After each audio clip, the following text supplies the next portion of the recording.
Hello दोस्तों, आप सभी को गुड मॉर्निंग, राधे राधे, श्याम श्याम। स्वागत है आप सभी का एक बार फिर से हमारे चैनल नॉलेज कॉर्नर में। दोस्तों, जैसा कि आप सभी को पता है, बीपीएससी टीआरई 4 की घोषणा हो चुकी है। जल्दी आपको नोटिफिकेशन देखने को मिल जाएगा। उसी क्रम में हमारी बीपीएससी घटना चक्र 2026 की बुक की जो है पीवाईक्यू आपको करवाई जा रही है, जिसमें आपको 38वीं बीपीएससी से लेकर 31वीं बीपीएससी तक के सभी पीवाईक्यू और साथ साथ में बीपीएससी टीआरई 1, 2 और 3 और उसके री एग्ज़ाम के सवाल आपको देखने को मिल रहे हैं। इसी क्रम में ये हमारी हिस्ट्री सब्जेक्ट की क्लास थी और एंशिएंट हिस्ट्री इसमें हम पढ़ रहे थे। आप सभी से निवेदन है कि आप सभी लोग वीडियो में लास्ट तक बने रहिएगा, वीडियो को स्किप मत करिएगा, क्योंकि ये क्लास आपके लिए काफ़ी ज़्यादा इम्पोर्टेंट होने वाली है। हिस्ट्री के अलावा हमारे चैनल पर लगातार आपको बायोलॉजी, बॉटनी, जोलॉजी, इसके अलावा जो है ज्योग्राफी क्लासेस मेरे द्वारा जो है प्रोवाइड की जा रही है और आप सभी उसको देख सकते हैं। उन सभी का प्लेलिस्ट आपको हमारे वीडियो के डिस्क्रिप्शन के उसमें जो है वीडियो के डिस्क्रिप्शन में मिल जाएगा, तो आप वहां से जाकर उसको चेकआउट कर सकते हैं और आप उन सभी क्लासेस को देख सकते हैं। इसके पहले भी हमारी जो घटना चक्र 2025 की किताब थी, उससे हमारे पीवाई के जो हमने सॉल्व करवाए थे, उसकी भी प्लेलिस्ट आपको वीडियो के डिस्क्रिप्शन बॉक्स में मिल जाएगी। वहाँ से जाके आप उसको भी चेकआउट कर सकते हैं। इसके अलावा अगर हम बात करें तो बिहार जीके जीएस की सचिन सर की बुक और जो है दानिश सर की बुक सभी हमने जो है आपको सॉल्व करा के रखी है। सभी का पीवाईक्यू आपको सॉल्व करा दिया गया है, तो आप सभी जो है उसको भी ज़रूर देखिएगा। आप सभी के लिए रामबाण होने वाला है आपके एग्ज़ाम के लिए। तो आप सभी से निवेदन है कि चैनल को सब्सक्राइब करिएगा, वीडियो को लाइक करिएगा और वीडियो को देखने के बाद अगर वीडियो आपको पसंद आता है तो कमेंट बॉक्स में अपनी राय जरूर दीजिएगा और अपने दोस्तों में शेयर भी की दीजिएगा।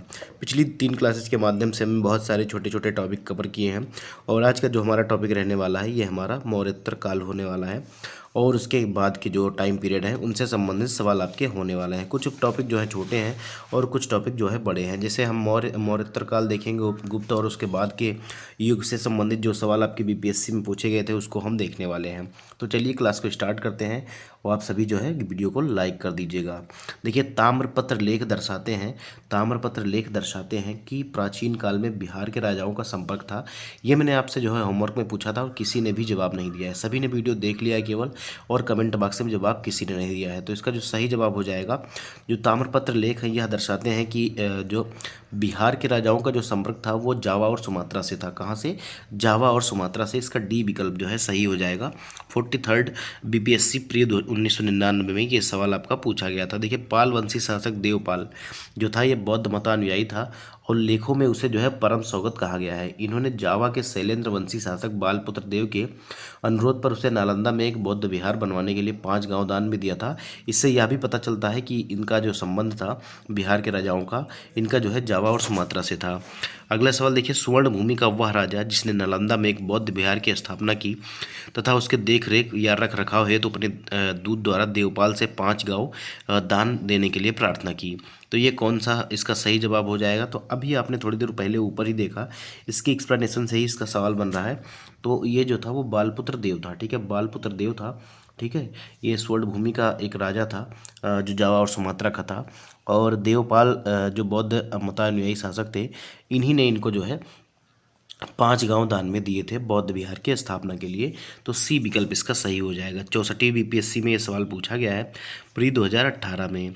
देखिए, किस अभिलेख में रुद्रदमन प्रथम की विभिन्न उपलब्धियां वर्णित हैं? कौन से अभिलेख में रुद्रदमन जो है प्रथम की विभिन्न उपलब्धियां वर्णित है, ये आपको बताना है। तो आपने नाम सुना होगा रुद्रदमन का जूनागढ़ अभिलेख। ठीक है, आपने नाम सुना होगा रुद्रदमन का जूनागढ़ अभिलेख। तो इसका पहला विकल्प ही सही हो जाएगा, जूनागढ़। ठीक है, जूनागढ़ इसका सही जवाब हो जाएगा। तो इसका ए विकल्प जो है ये हमारा सही हो जाएगा। 53वीं से लेकर 55वीं बीपीएससी प्री 2011 में ये सवाल जो है पूछा गया था। देखिए, गुजरात के जूनागढ़ से रुद्रदमन का एक अभिलेख प्राप्त हुआ है और यह जिस शिला पर उत्कीर्ण है उसी पर अशोक के 14वें प्रज्ञापनों की एक जो है प्रति तथा स्कंदगुप्त के 2 लेख भी खुदे हुए हैं। यह विशुद्ध संस्कृत भाषा और ब्राह्मी लिपि में लिखा गया है। इसमें रुद्रदमन की विभिन्न उपलब्धियों पर सुंदर प्रकाश डाला गया है।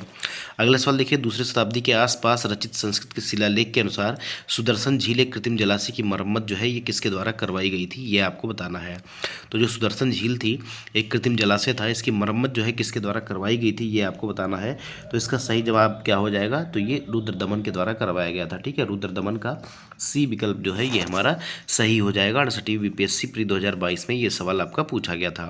देखिए रुद्रदमन प्रथम जो है 130 से 150 ईस्वी तक का इनका जूनागढ़ अभिलेख जो है गुजरात के गिरनार पहाड़ी से प्राप्त हुआ है। ब्राह्मी लिपि में उत्कीर्ण संस्कृत भाषा का यह अभिलेख अब तक प्राप्त संस्कृत अभिलेखों में से सबसे ज़्यादा जो है प्राचीन है। इस अभिलेख से सुदर्शन झील के बांध के पुनर्निर्माण की सूचना प्राप्त होती है।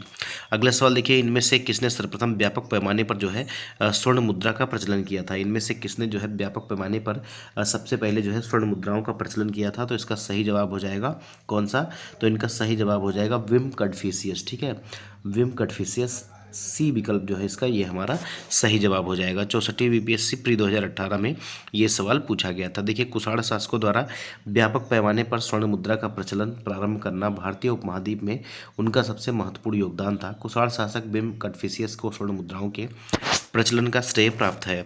अगला सवाल देखिए, सुंग वंश के बाद किस वंश ने भारत पर राज किया। सुंग वंश के बाद कौन सा वंश आया था, ये आपको बताना है।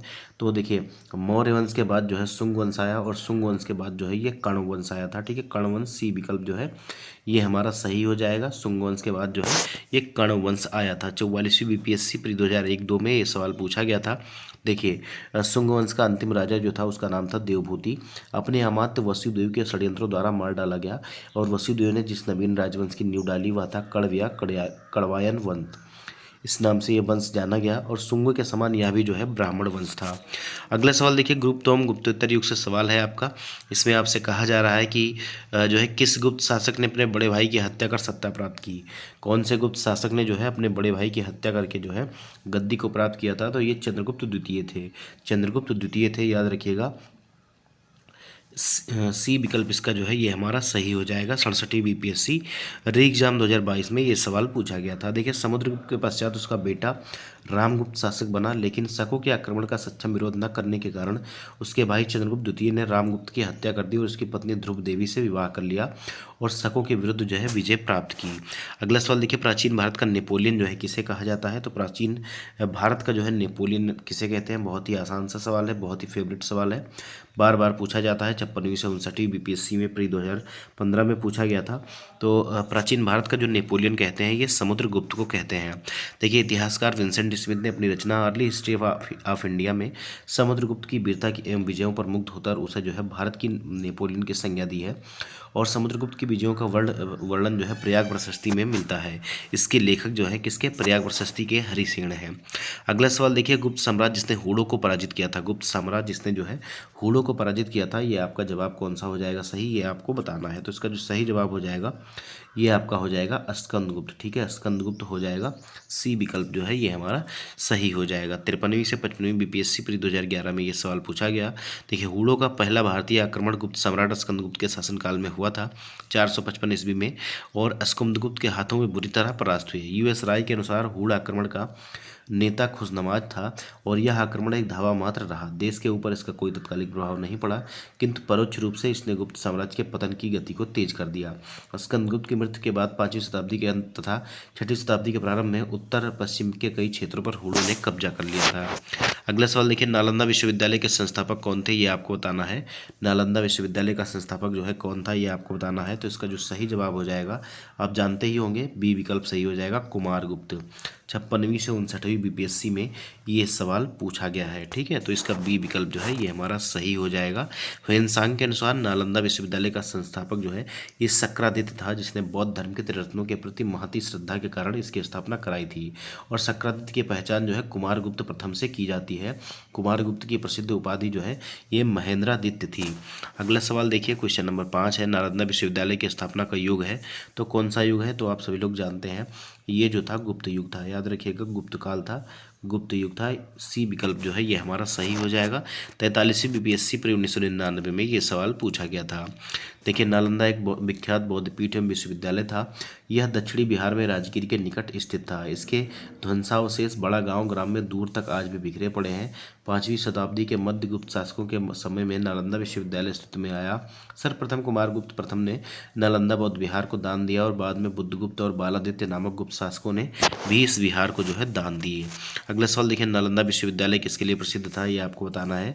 नालंदा विश्वविद्यालय जो है किसके लिए प्रसिद्ध था, तो ये बौद्ध धर्म दर्शन के लिए प्रसिद्ध था, याद रखिएगा, बौद्ध धर्म दर्शन के लिए। सी विकल्प जो है ये हमारा सही हो जाएगा। 42वीं बीपीएससी प्री 1997-98 में ये सवाल यहाँ पर पूछा गया था। देखिए, यह बौद्ध दर्शन के अध्ययन के लिए प्रसिद्ध था और इसी के अध्ययन के लिए चीनी यात्री ह्वेनसांग जो है भारत आया था। किसके टाइम पर, हर्षवर्धन के टाइम पर। अगला सवाल देखिए, नव नालंदा महाविहार किसके लिए विख्यात है। नव नालंदा महाविहार किसके लिए विख्यात है, ये आपको बताना है। क्वेश्चन नंबर 7 है। तो नव नालंदा महाविहार में जो है आपको पाली अनुसंधान केंद्र देखने को मिलेगा। पाली अनुसंधान संस्थान यहाँ पर स्थित है, तो इसका सी विकल्प जो है सही हो जाएगा। 48वीं से लेकर 52वीं बीपीएससी प्री 2008 में ये सवाल पूछा गया था। देखिए, नव नालंदा महाविहार बौद्ध अध्ययन का केंद्र है। 20 नवंबर 1951 को इसकी आधारशिला रखी गई थी। इसके केंद्र में बौद्ध एवं पाली अनुसंधान संस्थान है। यह बड़ी संख्या में श्रीलंका, जापान, कोरिया, तिब्बत, भूटान आदि देशों से पाली एवं बौद्ध अध्ययन पर अनुसंधान हेतु विद्यार्थी यहाँ पर आते हैं। अगला सवाल देखिए, नालंदा विश्वविद्यालय के विनाश का कारण। नालंदा विश्वविद्यालय के विनाश का कारण क्या है, तो इसका कारण है मुसलमान। ठीक है, मुस्लिम आक्रमणों से ये जो है ये हमेशा कमज़ोर होता रहा और इसको इन्होंने नष्ट कर दिया। बख्तियार खिलजी का नाम आपने सुना होगा। ए विकल्प जो है वो हमारा सही हो जाएगा, मुसलमान। 43वीं बीपीएससी प्री 1999 में ये सवाल पूछा गया था। देखिए, नालंदा विश्वविद्यालय बख्तियार खिलजी के अधीन तुर्क मुस्लिम आक्रमणकारियों द्वारा नष्ट किया गया तथा और यह भारत में बौद्ध मत के पतन के लिए अंतिम प्रहार के रूप में देखा जाता है। अगला सवाल देखिए, नीचे 2 वक्तव्य दिए गए हैं जिनमें एक को कथन ए और दूसरे को कारण आर कहा गया है। अब आपको बताना है कि जो है इनमें से कौन सा सही है, कौन सा गलत है। देखिए, कह रहा है 12वीं शताब्दी के अंत तक नालंदा महाविहार का पतन हो गया और इसका कारण क्या था, महाविहार को राजकीय प्रशय मिलना बंद हो गया था। ठीक है, ये आपसे कहा जा रहा है।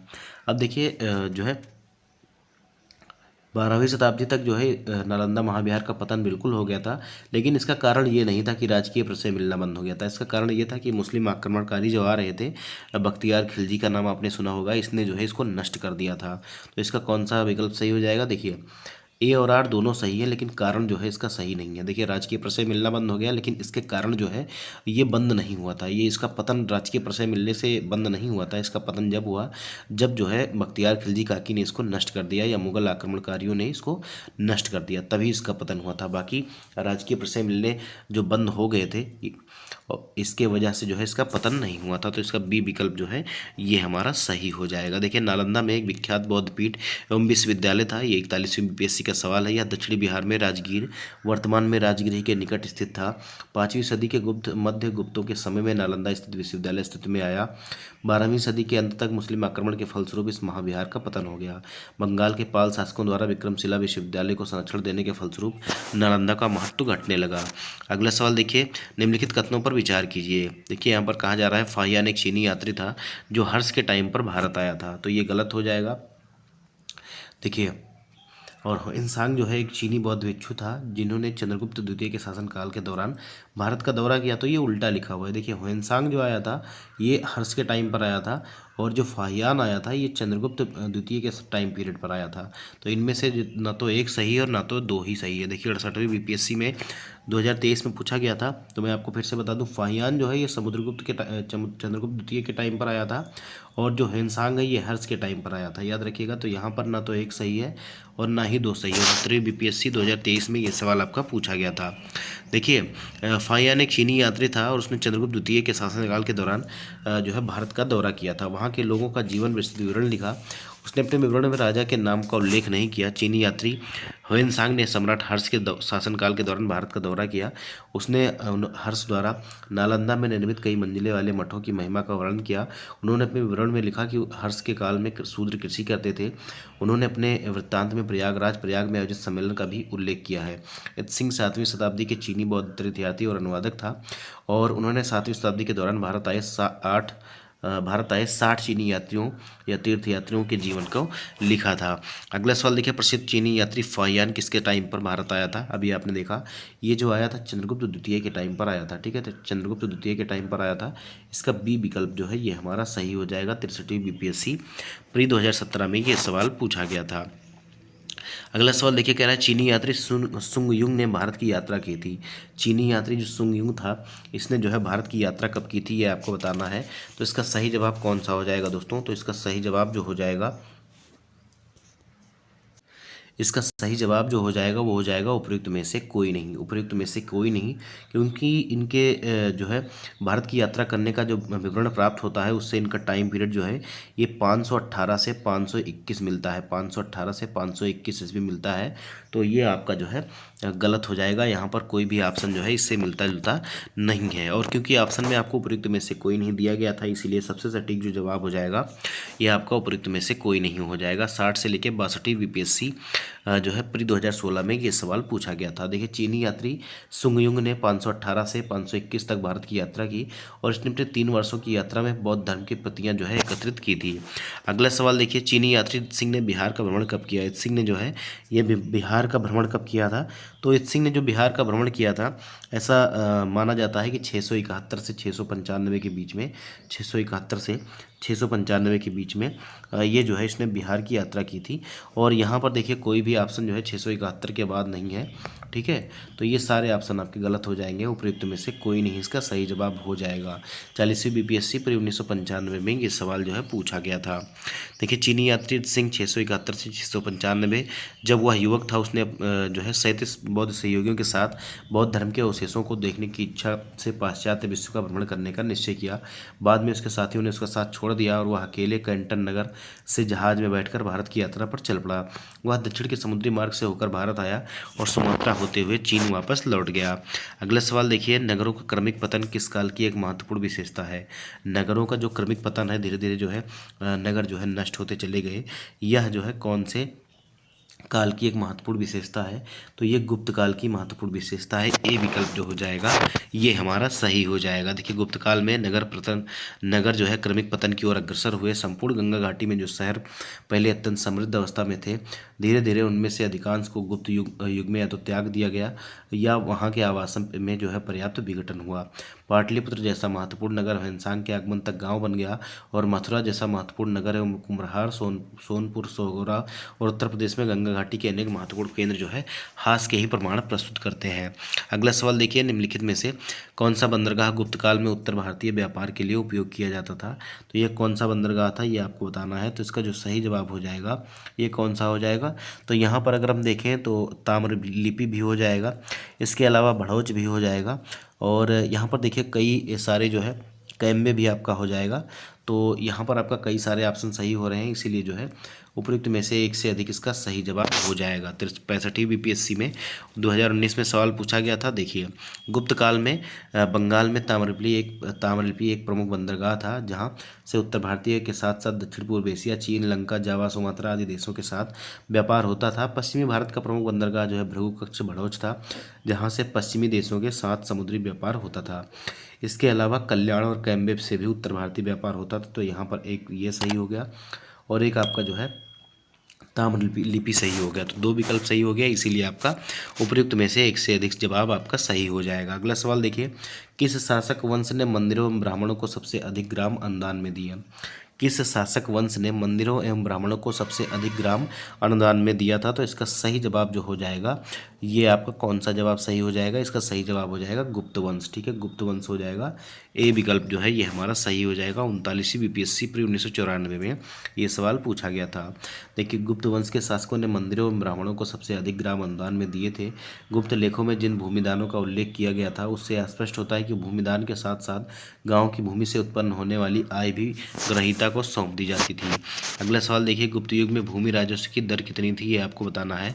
42वीं बीपीएससी का सवाल है 1997-98 का। इसका जो सही जवाब हो जाएगा ये 1/6 होता था। उपज का जो है 1/6 भाग होता था, तो ये उपज का छठवां भाग, उपज का जो है छठवां भाग सही हो जाएगा, ठीक है। ये आपका बी विकल्प जो है ये हमारा सही हो जाएगा। देखिए गुप्त काल में जो लोग राजकीय भूमि पर कृषि करते थे उन्हें अपनी उपज का जो है एक भाग या छठा भाग जो है राजा को कर के रूप में देना पड़ता था, जो षष्ठांश होता था, मतलब छठवां भाग होता था। और गुप्त अभिलेखों में भूमि कर को भाग अथवा उडक कहा जाता था। अगला सवाल देखिए, किस प्रकार की भूमि को अप्रहत कहा जाता था? किस प्रकार की भूमि को जो है अप्रहत कहा जाता था, ये आपको बताना है। तो बिना जोती हुई भूमि को जो है, जंगली भूमि जो होती थी, जो बिना जोती हुई भूमि थी, उसको जो है अप्रहत कहा जाता था। उसको क्या कहते थे? उसको जो है अप्रहत कहते थे। याद रखिएगा, ए विकल्प जो है सही हो जाएगा। देखिए बिना जोती हुई भूमि, वह भूमि जिस पर खेती न की गई हो, उसको जो है अप्रहत भूमि कहा जाता था। यह गुप्तकालीन राजस्व व्यवस्था का एक जो है टर्म है। कौन? अप्रहत। अगला सवाल देखिए, गुप्तकाल में शीशे के सिक्कों की एक बड़ी संख्या जारी की गई थी। किसके द्वारा जारी की गई थी, ये आपको बताना है। शीशे के सिक्के, ठीक है, शीशे के सिक्के जो है सातवाहनों के द्वारा जारी किए गए थे। ए विकल्प जो है ये हमारा सही हो जाएगा। शीशे के सिक्के गुप्तकाल में किसके द्वारा जारी किए गए थे? तो ये सातवाहन वंश के शासकों के द्वारा जारी किए गए थे। देखिए पूर्व गुप्तकाल में शीशे के सिक्कों की एक बड़ी संख्या सातवाहन शासकों के द्वारा जारी की गई थी। धातव्य है कि सातवाहन राजवंश की स्थापना सिमुक ने की थी, ये याद रखिएगा। इनकी वास्तविक राजधानी प्रतिष्ठान या पैठन थी, ये भी याद रखिएगा। पुराणों में इस राजवंश को जो है आंध्रवृत्त या आंध्र जातीय कहा गया है। अगला सवाल देखिए, प्रसिद्ध इलाहाबाद प्रशस्ति या प्रयाग प्रशस्ति जिसको हम बोलते हैं, इसके लेखक कौन थे? देखिए इलाहाबाद प्रशस्ति से आप कंफ्यूज हो सकते हैं, इसीलिए इलाहाबाद दे दिया गया था। आप लोग प्रयाग याद रखिए, क्योंकि प्रयाग ही इलाहाबाद है, ठीक है। तो प्रयाग प्रशस्ति के लेखक कौन है, ये आपको बताना है। तो अब अगर आपसे पूछा जाए तो आप आसानी से बता देंगे, हरिसेन है, ठीक है, हरिसेन है। अब क्योंकि आपको कंफ्यूज करने के लिए यहाँ पर इलाहाबाद लिख दिया गया था। बीपीएससी सीडीपीओ प्री 2022 में ये सवाल पूछा गया था, और इसका जो सही जवाब हो जाएगा वो आपका बी विकल्प हो जाएगा, हरिसेन। देखिए प्रसिद्ध इलाहाबाद प्रशस्ति के जो लेखक थे वो हरिसेन थे। हरिसेन ने इलाहाबाद के अशोक स्तंभ पर समुद्रगुप्त के विषय में प्रशंसात्मक वर्णन प्रस्तुत किया, जिसे प्रयाग प्रशस्ति कहा जाता है। इस प्रशस्ति में समुद्रगुप्त के प्रशासनिक पदाधिकारियों के भी नाम मिलते हैं, जो निम्नलिखित हैं: संधि विग्राहक, कुमारामात्य तथा महादंडनायक आदि। अगला सवाल देखिए, निम्नलिखित में से किस वंश के शासकों को पुराणों में श्री पर्वतीय कहा गया है? श्री पर्वतीय कौन से वंश के शासकों को कहा जाता है, पुराणों में कहा गया है? तो ये हो जाएगा इसका सही जवाब इक्ष्वाकु वंश, ठीक है। इक्ष्वाकु वंश बी विकल्प जो है ये हमारा सही हो जाएगा। 65 बीपीएससी एग्जाम 2020 में सवाल पूछा गया था। देखिए इक्ष्वाकु वंश के शासकों को पुराणों में श्री पर्वतीय या श्री पर्वत का शासक, आंध्रवृत्त या आंध्रों का नौकर, और पहले वे सातवाहनों के सामंत थे, किंतु उनके पतन के बाद उन्होंने अपनी स्वतंत्रता घोषित कर दी। इस वंश का संस्थापक जो है ये श्री शांत मूल था, ये भी याद रखिएगा। कभी कभी आपसे पूछा भी जा सकता है। अगला सवाल देखिए, वर्धन राजवंश की स्थापना किसने की थी? वर्धन जो राजवंश था इसकी स्थापना जो है ये किसने की थी? तो इसकी स्थापना जो है किसने की थी? तो इसका सही जवाब हो जाएगा पुष्यभूति ने। पुष्यभूति ने जो है वर्धन राजवंश की स्थापना की थी। ए विकल्प सही हो जाएगा। 67 बीपीएससी री एग्जाम 2022 में ये सवाल पूछा गया था। देखिए बाणभट्ट की रचना हर्षचरित के अनुसार वर्धन राजवंश की जो स्थापना की थी ये पुष्यभूति नामक एक व्यक्ति ने की थी, और थानेश्वर या स्थानेश्वर में की थी। हर्षवर्धन जो है इस वंश का सबसे जो है महान शासक था। अगला सवाल देखिए, कवि बाणभट्ट जो है कहाँ का निवासी था, या कवि बाणभट्ट या कवि बाण जिसको हम बोलते हैं, ये कहाँ के निवासी थे? तो इनका जो जन्म स्थान है ये प्रीतिकूटा नामक स्थान पर कहा जाता है, ठीक है। बिहार में सोन नदी के किनारे प्रीतिकूटा नामक स्थान पर इनका जन्म हुआ था, और ये वहीं के निवासी थे, याद रखिएगा। तो यहाँ पर देखिए कहीं भी पाठ जो है दिया नहीं गया है, तो डी विकल्प जो है ये हमारा सही हो जाएगा। देखिए बाणभट्ट का जन्म बिहार में सोन नदी के किनारे अवस्थित प्रीतिकूटा नामक गांव में हुआ था। इनके पिता का नाम चित्रभानु तथा माता का नाम राजदेवी था। अगला सवाल देखिए, हर्षवर्धन के शासनकाल में किस चीनी यात्री ने भारत की यात्रा की थी? हर्षवर्धन के टाइम पीरियड पर जो है किस चीनी यात्री ने भारत की यात्रा की थी, ये आपको बताना है। तो इसका सही जवाब हो जाएगा ह्वेनसांग ने, ठीक है। हा से हर्षवर्धन और हा से ह्वेनसांग याद रखिए, ठीक है। इसको बहुत आसानी से याद रख सकते हैं आप, भूलिएगा मत। 56वीं से 59वीं बीपीएससी प्री 2015 में सवाल पूछा गया था। देखिए हर्षवर्धन के समय की सर्वप्रमुख घटना चीनी यात्री ह्वेनसांग के भारत आगमन की है। उसकी उत्कृष्ट अभिलाषा महात्मा बुद्ध के चरण चिन्हों द्वारा पवित्र किए गए स्थानों को देखने एवं पवित्र बौद्ध ग्रंथों का अध्ययन करने की थी, जो उन दिनों भारत में सुलभ थे। इस उद्देश्य की पूर्ति हेतु उसने तांग शासकों की राजधानी चंगन से भारत के लिए वर्ष जो है 629 ईस्वी में जो है प्रस्थान किया था। अपनी भारत यात्रा के ऊपर उसने एक ग्रंथ लिखा है, जिसे जो है सीयूकी कहा जाता है। अगला सवाल देखिए, निम्नलिखित में से किस शासक ने हर्ष के समय आसाम पर शासन किया?